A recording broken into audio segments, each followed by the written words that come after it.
Attention please. This uploading is only for educational purpose. No intention to infringe copyrights. Learning English with subtitles. GPITRAL. Follow us.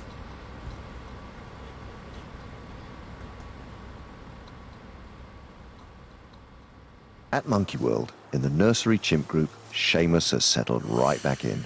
He recently moved next door to Hanania's larger group, but didn't make friends. He's been welcomed back by foster mum Sally, and once again he's enjoying being spoiled by the dominant female. In Sally's eyes, the 7-year-old's perfect, but in reality, Seamus is a little hooligan. If there's trouble, it's usually his fault. There are now 8 chimps in the nursery group, and dynamics have changed. Boisterous Charlie has moved to the bachelor chimp group, and Tootie has a new life next door in Hanania's group.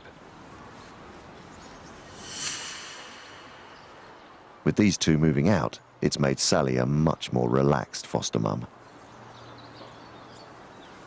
And it means Seamus can bond with Tootie's female friend, Johnny. And to everyone's surprise, Seamus can play nicely. At 7 years old, these two are still in their childhood, and their behaviour reflects this.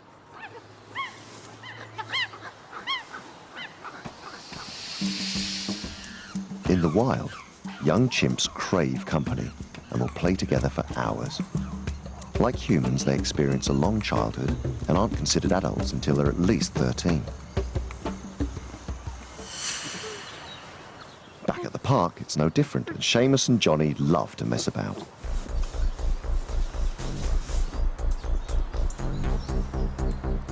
Five-year-olds Ben and Pip are more cautious.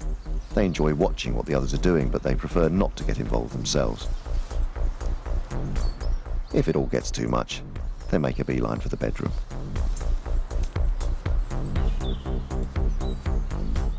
"15-year-old Lulu has recently matured into a much more confident chimp. She's always been pestered by both Seamus and Johnny, but now she's much more in control.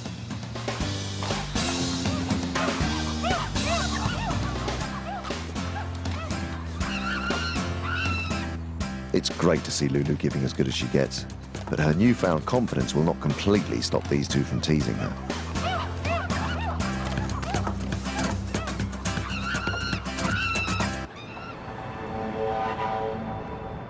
Back in Hungary, the Monkey World team are ready to collect 20-year-old stump-tailed macaque Coco. But there's a problem. Hopefully everything will clear up. Following a major security operation overnight, airports this morning are in chaos. 25 people are in custody. The police have stressed it's an ongoing operation. There's been a major terrorist threat back at Heathrow, and there's chaos at the airport. Flights have been canceled from Brussels going into Britain. Enough everything to America and back. Major security restrictions going on. It's just complete chaos there. So, we're sitting here wondering, so are we going to actually be able to take Coco back? I mean, what's going on? While the team waits to see if their plans need to change, they meet officials and press at Budapest Zoo who've been very supportive of Coco's rescue. Thank Budapest Zoo. Thank you very much. Thank you. Pleasure to meet you. We try to make their lives happy. Hungary has been a part of the European Union since 2004. This means the country has more open borders, so it's easier to traffic primates illegally. Jim and Alison are keen to find out how the government plans to stop it. We have film footage which shows that the world's wildlife is moving without any problem whatsoever. Yeah. And it's coming this way.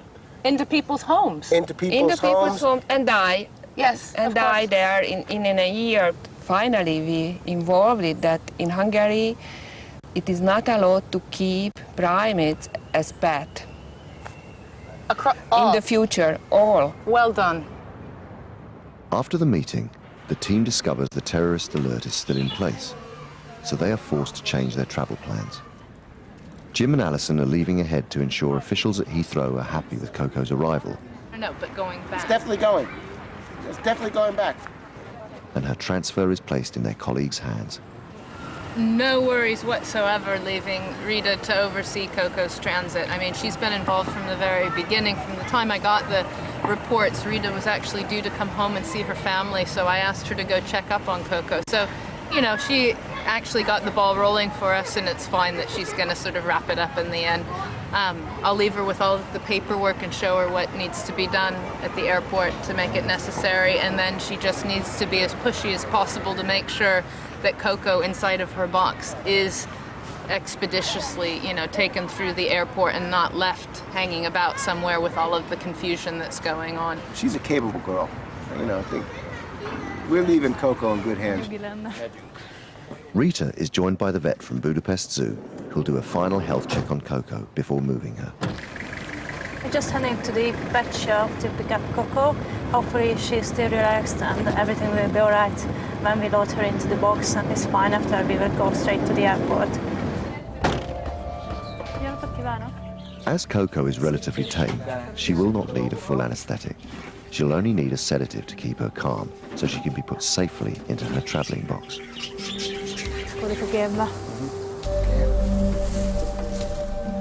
Coco will have a 2.5-hour flight back to the UK.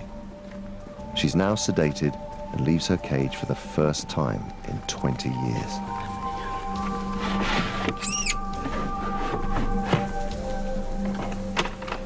So it seemed to be okay. She was really relaxed, just a little bit squeaking. And as far as I can see, she just sits relaxed in the box, and we're really happy it went easy. Now settled, Coco's ready for the 1,000-mile journey ahead to Monkey World.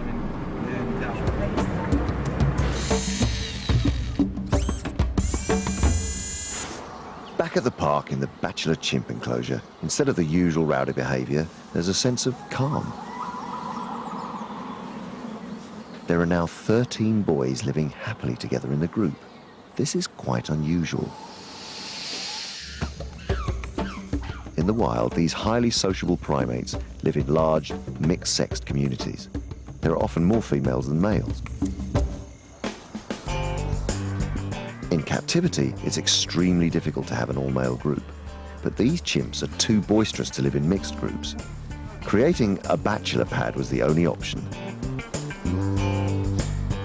and it seems to be working. The newest boys to join are 14-year-old Charlie and 13-year-old Gypsy.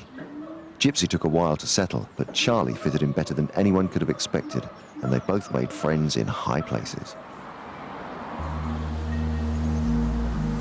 Alpha male Butch has taken a real shine to both the newcomers, and Gypsy's happy to return the attention. But playing with the boss is a bit scary. Luckily for Gypsy, bonding with the top chimp means his future with the bachelors is safe. But boys being boys, it's not long before Butch sinks his teeth in a bit too hard. Even if Gypsy is the new boy, it doesn't stop him from trying to defend himself.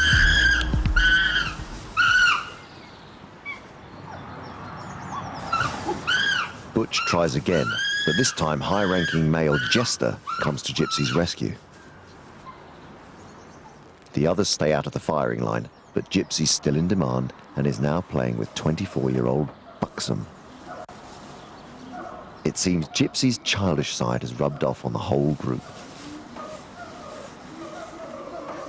Alpha male Butch is still in the mood for some fun, and now it's Charlie's turn. Butch wants Charlie all to himself. But 25-year-old Sammy wants to play too. Butch wants to get rid of Sammy and forces Charlie forward to do his dirty work. And when the boss tells you to do something, you do it. But Sammy isn't going to give up that easily, and this time he gets told off by the boss and his sidekick. Now Sammy's out of the way, Butch uses his own unique way to try and encourage Charlie to have some fun. When chimps play, it can look a bit rough, but they're 6 times stronger than the average human male, so their tough skin can handle it. Butch isn't going to give up, but Charlie just isn't in the mood. Butch is obviously fond of the new boy and is unusually patient with him. And if Sammy thinks he can sneak back, he's in for a shock. Butch's high-ranking bouncers are on guard.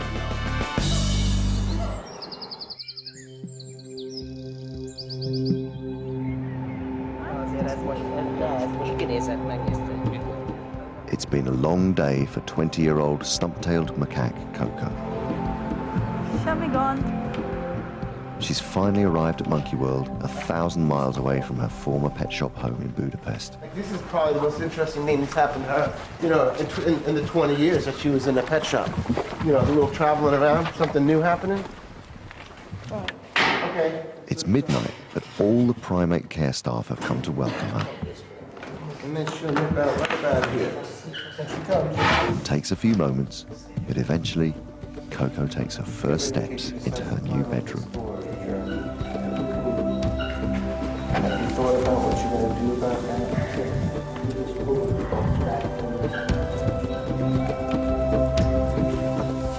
It's only now that the park staff can appreciate her actual size and how much work they will need to do to rehabilitate her. Everything that she wants to do, she's going to have to, every time she wants to eat, she's going to have to look for the food, she's going to have to forage, she's got to have to hunt. But, you know, it's the beginning of a long journey. It's the beginning of a real long journey for her. Give her about 6 months, and she might start looking like a real macaque. Next time, nerves run high as the team waits to see if another female orangutan will accept Roro's baby daughter. Because I'll be in and sort her out, right? You look after her. Yeah. Don't worry.